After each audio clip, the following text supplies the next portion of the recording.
अस्सलाम वालेकुम dear aspirants, उम्मीद करते हैं आप खैरियत से होंगे। आज की इस वीडियो के अंदर हम आप लोगों के साथ जो टॉपिक डिस्कस करने जा रहे हैं वो डिफरेंट टाइप्स ऑफ करिकुलम, उनके हवाले से एक डिटेल्ड डिस्कशन आप लोगों के साथ आज डिस्कस होगी। आप लोगों से गुजारिश है कि अगर आप डिफरेंट टाइप्स ऑफ करिकुलम को अच्छे तरीके से अंडरस्टैंड करना चाहते हैं तो इस वीडियो को एंड तक देखिएगा। मे बी ये वाली वीडियो आप लोगों के लिए थोड़ी लेंथी हो, लेकिन चूँकि हर एक टाइप की वजह से अलग से वीडियो बनाना पॉसिबल नहीं है, तो लिहाजा हमने एक ही वीडियो के अंदर जो इम्पोर्टेंट टाइप्स हैं उनको डिस्कस किया है। सबसे पहली टाइप जिसको हम डिस्कस करने जा रहे हैं वो है रिकमेंडेड करिकुलम। जैसा कि नाम ही से ज़ाहिर है, ये ऐसी आपके पास टाइप है करिकुलम की जिसको बाज़ाब्ता कोई एक अथॉरिटी रिकमेंड करती है। मिसाल के तौर पे अगर हम पाकिस्तान में बात करें, जो निज़ाम तालीम है, इसमें जो करिकुलम है वो 18वीं तरमीम के बाद ये रिस्पॉन्सिबिलिटी सूबों की है। और इसी तरह अब जो सूबे हैं वो अपना एक करिकुलम डिज़ाइन करते हैं, और उस करिकुलम को वो रिकमेंड कर देते हैं अपने जितने भी गवर्नमेंट के स्कूल्स होते हैं कि आपने ये किताबें पढ़ानी है। तो लिहाजा रिकमेंडेड करिकुलम से मुराद वो करिकुलम है जिसको बाज़ाब्ता कोई एक अथॉरिटी जो है वो रिकमेंड करे कि ये किताबें, ये निसाब आप लोगों ने पढ़ाना है। तो लिहाजा इस वजह से इस निसाब को हम करिकुलम रिकमेंडेड करिकुलम का नाम देते हैं। तो रिकमेंडेड करिकुलम क्या है कि रिकमेंडेड करिकुलम अगर हम इसको बिल्कुल बेसिक लेवल पे जाके देखें तो इसमें हम जो प्ले बेस्ड लर्निंग और इमर्जेंट लिटरेसी, चाइल्डहुड, जिसकी वजह से हम सोशल, इमोशनल और फाउंडेशनल कोग्निटिव स्किल्स जो है वो बच्चे की डेवलप करना चाहते हैं। ये तो बिल्कुल प्राइमरी लेवल के ऊपर आ गया। अब प्राइमरी लेवल के ऊपर हमारा जो करिकुलम है वो इस तरीके से रिकमेंड किया जाएगा कि आप बच्चों की इन जो स्किल्स हैं उनको टारगेट करें। इसी तरह अगर एलिमेंट्री लेवल के ऊपर देखें तो कुछ कोर सब्जेक्ट्स हैं, उनके हवाले से बात की जाएगी कि जैसे हमारे पास साइंस है, टेक्नोलॉजी है और इसी तरह मैथमेटिक्स है। तो ये आपके पास, या इस तरह कुछ लैंग्वेजेस जो हैं वो हमने बच्चों को जो है वो सिखानी होती हैं। उनकी क्रिटिकल थिंकिंग को बूस्ट करने के लिए, एनहेंस करने के लिए हमें एक करिकुलम जो है वो सजेस्ट किया जाता है, रिकमेंड किया जाता है। इसी तरह हाई स्कूल लेवल के ऊपर अगर आप देखें तो अगेन हमारे पास एक पूरा प्लान प्रोग्राम दिया जाता है अदारों को कि आपने इस प्रोग्राम को इम्प्लीमेंट करना है। ये बुक्स हैं, ये एक्टिविटीज़ हैं जो आपने इस क्लास के अंदर परफॉर्म करवानी है। और अगर आप और बड़े लेवल के ऊपर चले जाएँ, हायर एजुकेशन लेवल के ऊपर, तो पाकिस्तान में हायर एजुकेशन को रेगुलेट करने के लिए HEC, Higher Education Commission of Pakistan का अदारा मौजूद है जो यूनिवर्सिटीज़ के लिए बाज़ाब्ता एक जो करिकुलम जो है वो रिकमेंड करता है कि आपने एमफिल में ये वाला करिकुलम पढ़ाना है, ये रिकमेंडेड है। इसी तरह PhD लेवल के ऊपर ये है, BS लेवल के ऊपर ये वाला है। तो लिहाजा इसके अंदर वो सारी की सारी जो बेसिक रिक्वायरमेंट्स हैं और जो आपके पास एडवांस कोर्स ऑप्शंस होती हैं, करियर के हिसाब से जो स्टूडेंट अपनी चॉइस के हिसाब से चीज़ों को भी सिलेक्ट कर सकते हैं, ये भी चीज़ें आपके रिकमेंडेड करिकुलम के अंदर मौजूद होती हैं। तो रिकमेंडेड करिकुलम आपके पास ऐसा करिकुलम है जो कि बाज़ाब्ता कोई एक अथॉरिटी जो है वो रिकमेंड करती है और फिर स्कूल जो हैं वो उस करिकुलम को इम्प्लीमेंट कर रहे होते हैं। नेक्स्ट जो हमारे पास जो करिकुलम है वो है सपोर्टेड करिकुलम। सपोर्टेड करिकुलम वो करिकुलम होता है जिसको बाज़ाब्ता किसी आप एक ख़ास ऐड की मदद से जो है वो अ, उसको इम्प्लीमेंट कर सकें। सपोर्टेड करिकुलम्स इसमें ऐसे रिसोर्सेज, मटेरियल और एडिशनल सपोर्ट सिस्टम आपको रिक्वायर्ड है जिससे आप जो लर्निंग एक्सपीरियंसेस हैं वो आप ट्रांसमिट कर सकते हैं या वो ट्रांसफ़र कर सकते हैं। तो इसमें सप्लीमेंट्री मटेरियल आप कुछ टेक्नोलॉजी जो आजकल बहुत तेज़ी से आ रही है एजुकेशन फील्ड के अंदर, फिर अपने टीचर ट्रेनिंग प्रोग्राम्स को हम बेहतर से बेहतर कर सकते हैं ताकि हम अपने जो लर्नर्स हैं उनको बेहतर तरीके से फैसिलिटेट कर सकें। फिर इसी तरह हम अपने लर्निंग मटेरियल को रीइंफोर्स कर सकते हैं। तो सपोर्टेड करिकुलम का जो इम्पोर्टेंट और क्रूशियल रोल ये है कि इससे जो डाइवर्स लर्निंग स्टाइल्स हैं, नीड्स हैं और स्टूडेंट्स जो और एजुकेटर्स जो हैं, इन दोनों को फैसिलिटेट किया जाए, यानी इन दोनों को किस तरीके से बेहतर जो है वो सपोर्ट फ्रॉम की जा सकती है कि टीचर अच्छे तरीके से पढ़ा सके और जो लर्नर है वो अच्छे तरीके से लर्न कर सके। तो दोनों को एक सपोर्ट की ज़रूरत है, टीचर को पढ़ाने के लिए और स्टूडेंट को वो कंटेंट जो है वो पढ़ने के लिए। तो लिहाजा ये जो हमारे पास करिकुलम है, जिसको किसी चीज़ की सपोर्ट की ज़रूरत हो, अब वो क्या रिसोर्सेज हो सकते हैं, वो हमारे पास मटेरियल हो सकता है। मिसाल के तौर पे हम चार्ट डिस्प्ले कर लेते हैं, हम प्रोजेक्टर लगा देते हैं, एलईडी का इस्तेमाल कर देते हैं, मोबाइल फ़ोन, टैबलेट और इस तरह की दीगर चीज़ें हम जो है वो इस्तेमाल करते हैं। तो ये आपके पास जो करिकुलम की टाइप होगी, इसको हम सपोर्टेड करिकुलम का नाम देंगे। थर्ड जो हमारे पास टाइप्स है जी, टाइप में जो एक टाइप आ रही है वो है written curriculum. Written curriculum ultimately नाम ही से ज़ाहिर है, ये एक ऐसा करिकुलम होता है जिसको एक पूरा ऑर्गेनाइज्ड और आप देखें पेपर के ऊपर लिखा हुआ होगा, फाइनलाइज्ड डॉक्यूमेंट, जिसके ऊपर पूरे का पूरा एजुकेशनल प्लान और इंस्ट्रक्शनल फ्रेमवर्क कि किस तरीके से आपने लेसन प्लानिंग करनी है और किस तरीके से आपने इंस्ट्रक्शन जो हैं वो प्रोवाइड करनी है, और एक गवर्निंग बॉडी इस पूरे इसको रिटन करिकुलम जब वो रिटन शेप में भेजती है तो फिर वो वापस उसको गवर्न भी करती है, देखती भी है। अब इसके अंदर डिटेल इन्फॉर्मेशन होती है सब्जेक्ट्स की, कोर्सेज़ की, कंटेंट की, जो आपने एक साल के अंदर जो है वो एकेडमिक जो आपका प्रोग्राम है उसमें आपने पढ़ाने हैं। तो लिहाजा ये एक ऐसा डॉक्यूमेंट होता है जिसमें टीचर्स को एक पूरे का पूरा एक रोड मैप मिलता है कि उन्होंने किस तरीके से टीचिंग करनी है, ताकि वो जो एक लर्निंग का प्रोसेस है उसको बेहतर तौर पे लेके जा सकें। इसमें आपके लर्निंग ऑब्जेक्टिव्स क्लियर होते हैं, इंस्ट्रक्शनल स्ट्रेटजीज डिफाइंड होती हैं, असेसमेंट मेथड्स कौन से आपने जो है वो लेके जाने हैं, किस सीक्वेंस से आप चलेंगे ताकि आप अपने टॉपिक्स को टाइमली जो है वो कवर कर सकें। और इसी तरह आप डिलीवरी ऑफ जो कंटेंट है उसको किस तरीके से लेके जाएंगे, अपना अपने जो एकेडमिक स्टैंडर्ड्स हैं उसको किस तरीके से मेंटेन करेंगे, कम्युनिकेशन को किस तरीके से आप स्टूडेंट्स के साथ बेहतर करेंगे, और इसी तरह यहाँ पे विद स्टूडेंट्स भी है, विद स्टेक होल्डर्स, यानी जो अथॉरिटी है उसके साथ आप किस तरीके से आप कोलैबोरेट करेंगे या कम्युनिकेट करेंगे।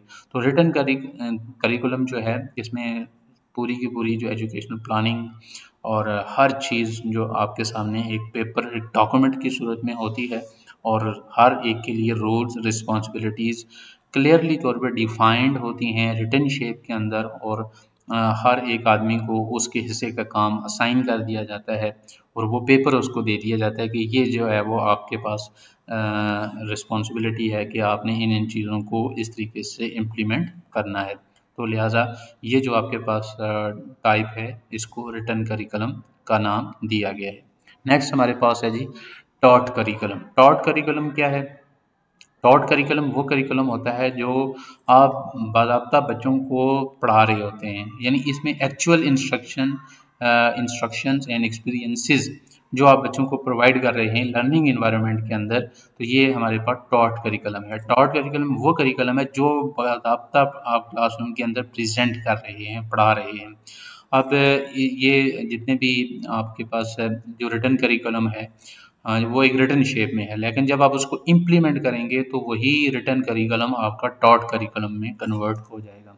टॉट करिकुलम के अंदर वो स्ट्रैटेजीज, मेथड और पेडागोजिकल अप्रोचेस जो एक टीचर इंफॉर्मेशन को अपने स्टूडेंट्स की लर्निंग फैसिलिटेट करने में, स्टूडेंट की अंडरस्टैंडिंग को बेहतर करने के लिए अप्लाई कर रहा होता है। तो इस तरह आपके पास इसके अंदर जो एजुकेशन के इनफॉर्मल एस्पेक्ट्स ऑफ एजुकेशन भी आ जाती हैं, क्लासरूम डिस्कशन, इंटरेक्शंस हैं, एक्स्ट्रा करिकुलम एक्टिविटी जिनको हम को करिकुलर एक्टिविटीज़ भी कहते हैं, और ओवरऑल जो स्कूल के अंदर एक लर्निंग एक्सपीरियंसेस हम बच्चों को प्रोवाइड कर रहे हैं, तो वो हमारे पास टॉट करिकुलम के अंदर आ जाता है। टॉट करिकुलम रिटन भी हो सकता है और बाज़ औक़ात इसमें कुछ ऐसी चीज़ें भी आ सकती हैं जो रिटन शेप में ना हो। तो लिहाजा ये बात आप लोगों को अंडरस्टूड हो जानी चाहिए कि टॉट करिकुलम क्या है, कि जो चीज़ आप बिल्कुल क्लासरूम लेवल के ऊपर जिसको आप इम्प्लीमेंट कर रहे हैं, जो आप पढ़ा रहे हैं, जो आप प्रेज़ेंट कर रहे हैं, जो आप परफ़ॉर्म कर रहे हैं, वो आपके पास जो निसाब है, वो एक्टिविटीज़, वो मेथड्स और वो असेसमेंट टेक्निक्स वगैरह, ये सारी की सारी चीज़ें आपके पास किसका हिस्सा होंगी? आपके टॉट करिकुलम का। नेक्स्ट हमारे पास जो टाइप है वो है असेस्ड करिकुलम। असेस्ड करिकुलम एक ऐसा सिस्टमैटिक प्रोसेस है जिसमें हम स्टूडेंट्स की लर्निंग को, अंडरस्टैंडिंग को असेस कर रहे होते हैं कि हमने जो टॉट किया है, ठीक है, जो हमने बच्चों को पढ़ाया है वो किस हद तक बच्चा उसको अंडरस्टैंड कर चुका चुका है, किस हद तक उसकी लर्निंग जो है वो डेवलप हुई है। ये सारी की सारी चीज़ें हमारे असेस्ड करिकुलम के अंदर आ रही होती हैं। अब इस मकसद के लिए हम डिफरेंट जो है वो क्विज़ेज़, प्रोजेक्ट और प्रेजेंटेशंस का इस्तेमाल करते हैं। जो हमारे पास असेसमेंट की टाइप्स हैं, हम फॉर्मेटिव, समेटिव असेसमेंट करते हैं, और अगर कोई हमारे पास एक ख़ास किस्म की प्रॉब्लम आ रही है तो डायग्नोस्टिक असेसमेंट के ज़रिए हम जो है वो उस चीज़ को देखेंगे। तो ये सारी की सारी चीज़ें हम जो है वो इस असेस्ड करिकुलम के अंदर कर रहे होते हैं। यानी असेस्ड करिकुलम एक ऐसा आपके पास निसाब है जिसके अंदर हम बच्चे की जो लर्निंग है, उसकी स्ट्रेंथ्स, उसकी वीकनेसेस को आइडेंटिफाई करने के लिए भी हम असेसमेंट की तरफ जा रहे होते हैं। तो ये बात आप लोगों को पता होनी चाहिए कि अगर हम अपने निसाब की जो ये देखना चाहते हैं कि उसकी कितनी वर्थ है, कितना उसके पॉजिटिव और नेगेटिव जो है वो अ, उसके असरात हैं, तो वो सारी की सारी चीज़ें हम असेस्ड करिकुलम की मदद से जो है वो ऑब्ज़र्व कर सकते हैं। लर्न्ड करिकुलम, अब जब असेस हमने कर लिया है तो उसके बाद अब हमें पता चल जाएगा कि बच्चे ने कितना कुछ लर्न किया है। तो जो बच्चे ने लर्न किया है वो हमारे पास लर्न्ड करिकुलम में चला जाएगा। यानी वो एक्चुअल नॉलेज, वो स्किल्स, वो अंडरस्टैंडिंग जो कि बच्चे ने एक्वायर की हैं थ्रू एजुकेशनल प्रोसेस, जिसमें टीचर ने उसको फैसिलिटेट किया है थ्रू पेडागोजिकल अप्रोचेज़, और उसने जो टेक्नोलॉजी का इस्तेमाल किया, अदर जो उसके इंस्ट्रक्शनल मेथड्स थे उनका इस्तेमाल किया, तो ये हमारे पास जो है वो कौन सा आएगा जी? Learn curriculum. अब लर्न करिकुलम में हम यही देख सकते हैं कि बच्चे को कितनी जो मालूमात हैं, यानी learn curriculum recognise the student में एब्जॉर्ब इंफॉर्मेशन, कि उसने कितनी इंफॉर्मेशन को एब्जॉर्ब किया है, उसने जो है वो उनको सीखा है, और वो कौन सी स्किल्स हैं जो उसने जो है वो अपने अंदर अडॉप्ट कर ली हैं, और इसी तरह एजुकेशनल एक्सपीरियंसेस किस तरीके से जो है वो उस तक पहुंच चुके हैं, यानी वो उसने लर्न कर लिए हैं। तो लिहाजा ये एक कॉन्टीन्यूस आपके पास असेसमेंट एंड फीडबैक प्रोसेस ही के ज़रिए हम लर्न करिकुलम को आइडेंटिफाई कर सकते हैं। अगर हम कंटिन्यूस हमारी असेसमेंट नहीं होगी तो हम कभी भी इस बात को इंश्योर नहीं कर सकते कि कितना बच्चों ने सीखा है। तो उसके लिए फिर हमें उसी तरह असेस्ड करिकुलम की तरफ ही जाना पड़ेगा। अब आते हैं जी एक और टाइप की तरफ, जो है हिडन करिकुलम। नाम ही से ज़ाहिर है, हिडन, पोशीदा, मख्फी, मख्फी निसाब, पोशीदा निसाब। इससे मुराद, देखें, स्कूल के अंदर बहुत सारी ऐसी एक्टिविटीज़ हो रही होती हैं जिसमें कुछ टॉट एक्टिविटी, जैसे हमने कहा, जिनको हम किसी तरह रिटर्न कर, लेकिन कुछ ऐसी एक्टिविटीज़ हैं जो कि पोशीदा तौर पे हो रही हैं और बच्चा उनको सीख भी रहा है। तो हिडन करिकुलम अनस्पोकन स्पोकन और implicit values, beliefs and social norms, जो कि एक बच्चा जो है वो उस स्कूल इन्वायरमेंट से, स्कूल एजुकेशनल इंस्टीट्यूशन से अनइंटेंशनली, गैर इरादी तौर पे, ये शहुरी तौर पे जो वो सीख रहा है, तो ये हमारे पास हिडन करिकुलम है। तो ये फॉर्मल एजुकेशन का पार्ट नहीं होता, इसमें बच्चा day to day interaction, practices और जो एजुकेशनल सेटिंग में जो उसके एक्सपीरियंसेस होते हैं उनकी मदद से वो जो कुछ सीख रहा है वो हमारे पास हिडन करिकुलम है। हिडन करिकुलम में स्टूडेंट्स के एटीट्यूड, बिहेवियर और वो सोशलाइजेशन की, वो किस तरीके से अपने फेलोज़ के साथ जो है वो बॉन्डिंग जो है वो क्रिएट करता है। तो इसी तरह आप स्कूल के अंदर देख सकते हैं कि बच्चे जो है वो किस तरीके से जो है वो डिफरेंट एक्टिविटीज़ के अंदर परफॉर्म करते हैं, उनके उठने, बैठने और दीगर जो उनकी सरगर्मियाँ हैं, जो वो अपने अफ़ाल की मदद से ज़ाहिर कर रहे होते हैं।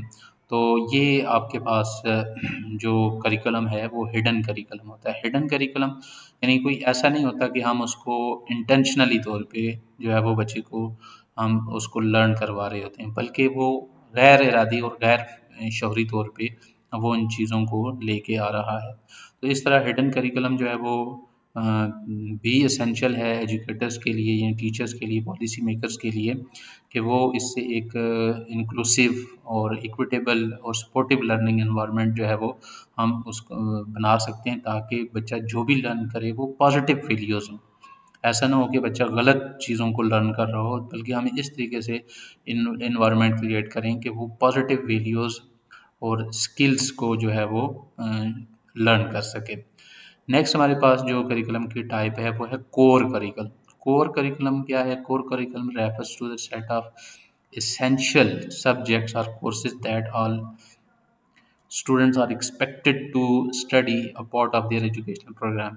एक पूरे एजुकेशनल प्रोग्राम के अंदर वो सारे के सारे कोर्सेज जो एक बच्चे ने लाजमी तौर पे पढ़ने हैं, वो हमारे पास कोर करिकुलम है। मसलन आपने बीएड करना है, एम एजुकेशन करना है, या आप किसी और क्लास के अंदर हैं, तो वो यूनिवर्सिटी ने डिफ़ाइन किया है कि ये आपका निसाब है, ये आपने पढ़ना है। This is called core curriculum. उसके अंदर फ़िलासफ़ीज़ हैं, साइकोलॉजी है, एजुकेशनल रिसर्च है, टीचिंग मेथड्स हैं, करिकुलम डेवलपमेंट है, तो ये आपके पास कोर करिकुलम है।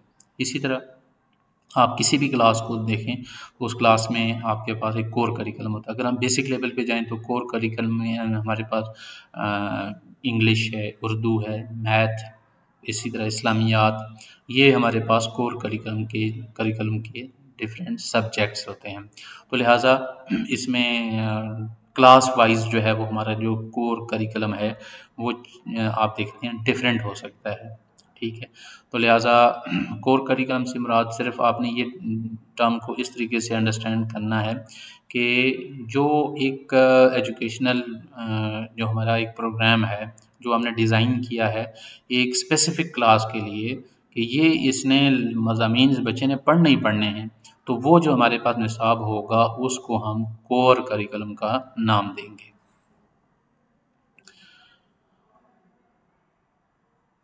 कोर करिकुलम इसलिए डिज़ाइन किया जाता है ताकि इससे हम जो एक कॉमन एजुकेशनल फाउंडेशन तमाम स्टूडेंट्स की डेवलप कर सकें, और कोर करिकुलम में बच्चे के स्पेशल इंटरेस्ट को या उसके इंडिविजुअल इंटरेस्ट को नहीं देखा जाता, बल्कि हम ये देखते हैं कि ये चीज़ें बच्चे को पता होनी चाहिए। जिस तरह हम बच्चे को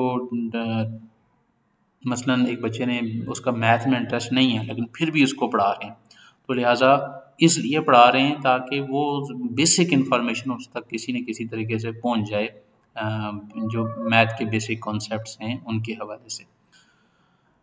नेक्स्ट हमारे पास जो करिकुलम है वो है इंटीग्रेटेड करिकुलम। नाम ही से ज़ाहिर है इंटीग्रेटेड। इंटीग्रेटेड का मतलब होता है स्मॉल चंक्स में जो आपके पास चीज़ें आती हैं, तो जब आप उनको एक ख़ास जगह पे आप उनको एक रख देते हैं, तो इसको कहा जाता है इंटीग्रेटेड। जैसे हमारा मोबाइल फ़ोन है, हमारे लैपटॉप्स होते हैं, उनके अंदर एक चिप डालते हैं जिसको हम कहते हैं IC. IC stands for integrated circuit. लेकिन यहाँ पे आईसी से मुराद है इंटीग्रेटेड करिकुलम। अब इंटीग्रेटेड करिकुलम के अंदर क्या है, इसमें हम कंबाइन करते हैं डिफरेंट सब्जेक्ट एरियाज़ को, और उनको कंबाइन करने के बाद क्या कर देते हैं कि इंटरकनेक्टेड फ्रेमवर्क जो है वो हम डिज़ाइन कर लेते हैं।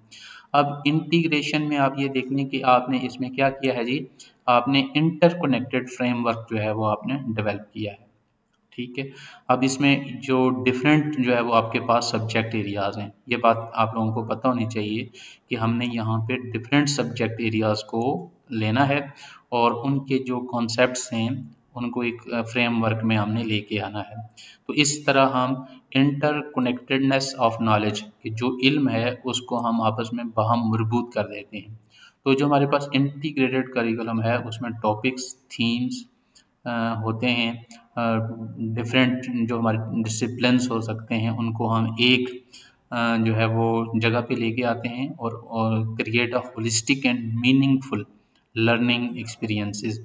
मैं साथ में हाईलाइट भी कर रहा हूँ ताकि ये इंपॉर्टेंट टर्म आप लोगों को अच्छी तरीके से अंडरस्टैंड हो जाएं। होलिस्टिक कहते हैं मुकम्मल तौर पे, होलिस्टिक डेवलपमेंट, मजमुई तौर पे जो डेवलपमेंट हो रही है। मीनिंगफुल यानी जिसका कोई फ़ायदा हो, मकसद हो, हदफ हो। तो ये इंटीग्रेटेड करिकुलम इसलिए किया जाता है इसको डिज़ाइन, ताकि इससे हम holistic and meaningful learning experiences जो हैं वो हम जो लर्नर है उसको प्रोवाइड कर सकें। तो इसमें जो सब्जेक्ट्स होते हैं उनको आइसोलेट नहीं रखा जाता, बल्कि उनको एक इंटरडिसिप्लिनरी यूनिट्स होती हैं, यानी डिफरेंट जो डिसिप्लिन्स होते हैं उनको हम आपस में कंबाइन कर देते हैं। तो इस तरीके से हमारे पास जो एक करिकुलम डिज़ाइन होता है उसको हम इंटीग्रेटेड करिकुलम का नाम देते हैं। जो हमारे पास इंटीग्रेटेड करिकुलम है ये किस मकसद के लिए होता है? इसका मकसद ये होता है कि इससे हम बच्चे की क्रिटिकल थिंकिंग, उसकी प्रॉब्लम सॉल्विंग और जो real world applications of knowledge हैं वो बेहतर तरीके से उसको अंडरस्टैंड कर सके। तो ये हमारे पास जो करिकुलम है इसको हम इंटीग्रेटेड करिकुलम का नाम देते हैं। नेक्स्ट हमारे पास जो करिकुलम है वो है broad field curriculum. Broad field, अब ब्रॉड फील्ड करिकुलम जो है नाम ही से अगर आप देखें तो ब्रॉड फील्ड में क्या होता है कि इसमें भी आप वाइड रेंज ऑफ सब्जेक्ट्स और डिसिप्लिन्स को आप एक कैटेगरी के अंदर लेके आ जाते हैं। ठीक है, एक कैटेगरी के अंदर यानी आप बहुत सारे जो आपके सब्जेक्ट्स होते हैं या डिसिप्लिन्स होते हैं उनको आप एक कैटेगरी के अंदर लेके आ जाएं, तो ये ब्रॉड फील्ड करिकुलम है। इसकी मिसाल मैं आपको ऐसे दें, जैसे आप यूनिवर्सिटीज़ में देखते हैं फैकल्टी ऑफ सोशल साइंसेज। अब फैकल्टी ऑफ सोशल साइंसेज में आपको डिफरेंट जो है वो डिपार्टमेंट्स नज़र आएंगे। इसका मतलब क्या होगा कि हमने डिफरेंट डिपार्टमेंट्स को एक फैकल्टी के जो है वो अंदर ज़म कर दिया है। तो लिहाजा ये जो आपके पास होता है इसको नाम दिया जाता है ब्रॉड फील्ड का। तो इसमें क्या किया जाता है जी, ये एक आपके पास एजुकेशनल अप्रोच है जिसमें आप वाइड रेंज ऑफ सब्जेक्ट्स और डिसिप्लिन जो होते हैं with in a particular category और थीम, उनको आप एक पर्टिकुलर कैटेगरी और थीम के अंदर आप उनको रख देते हैं। तो ये हमारे पास ब्रॉड फील्ड करिकुलम कहलाता है। यानी ये आपके पास नैरो, अच्छा इंटीग्रेटेड में आप स्पेसिफिक कॉन्सेप्ट को लेते थे, लेकिन यहाँ पे आप क्या कर रहे हैं, वाइड रेंज ऑफ सब्जेक्ट्स, यहाँ पे आप सब्जेक्ट्स को ले रहे हैं। तो लिहाजा यहाँ पे जब सब्जेक्ट और डिसिप्लिन को आप एक जगह पे मर्ज करेंगे एक पर्टिकुलर कैटेगरी के अंदर, तो इसको जो नाम दिया जाएगा वो ब्रॉड फील्ड करिकुलम का नाम दिया जाएगा। ठीक है, तो ब्रॉड फील्ड करिकुलम किस लिए किया जाता है, ताकि इससे स्टूडेंट जो है वो उनके पास कॉम्प्रिहेंसिव और interdisciplinary understanding of particular domain, यानी डिफरेंट जो आपके पास एक सब्जेक्ट्स होते हैं उनका नॉलेज जो है वो बच्चे के पास आ जाए। मिसाल के तौर पे आप देखते हैं कि हम बच्चों को डिफरेंट जो है वो हायर एजुकेशन लेवल के ऊपर डिफरेंट बुक्स जो है वो उनको रिकमेंड कर देते हैं। तो ये इसी तरह मिसाल के तौर पे यहाँ पे इसी एग्जांपल को लेके जाते हैं, जैसे बायोलॉजी है, केमिस्ट्री है, जियोग्राफी, सोशल स्टडी, इकोनॉमिक्स। अब ये हमारे पास ये सारी की सारी जो बुक्स हैं, अब इसमें स्टूडेंट जो हैं वो क्या कर रहे हैं, जो इन्वायरमेंटल इश्यूज़ और उनके अपने एक पर्सपेक्टिव्स हैं, तो उनकी जो होलिस्टिक अंडरस्टैंडिंग के लिए हम इन सारे सब्जेक्ट्स को एक कैटेगरी के अंदर जो है वो लेके आ जाएंगे। तो ब्रॉड फील्ड करिकुलम का मकसद ये है कि इससे जो इंटरडिसिप्लिनरी जो कनेक्शन है वो डेवलप किया जाए, ताकि उससे हम बच्चे की क्रिटिकल थिंकिंग, क्रिटिकल एनालिसिस और जो अदर डिसिप्लिन्स का नॉलेज जो है वो उसके पास आ जाए। It offers a well rounded education that goes beyond traditional subject boundary. एक ट्रेडिशनल सब्जेक्ट बाउंड्री से हट के बच्चे के पास एक वसी नॉलेज जो है वो उसके पास आ जाता है, ताकि वो जो इंटरकनेक्टेड डायनामिक वर्ड है फिर उसको एक ये भी आसानी आती है कि वो ये भी अंडरस्टैंड कर सकता है कि किस तरीके से चीज़ें आपस में बाहम जुड़ी हुई हैं, मरबूत हैं। तो इस तरीके से ये जो हमारे पास करिकुलम है इसको हम ब्रॉड फील्ड करिकुलम का नाम देते हैं। उम्मीद करते हैं ये डिस्कशन आप लोगों के लिए फ्रूटफुल साबित होगी। तो मिलते हैं नेक्स्ट वीडियो में, तब तक के लिए अल्लाह हाफिज़।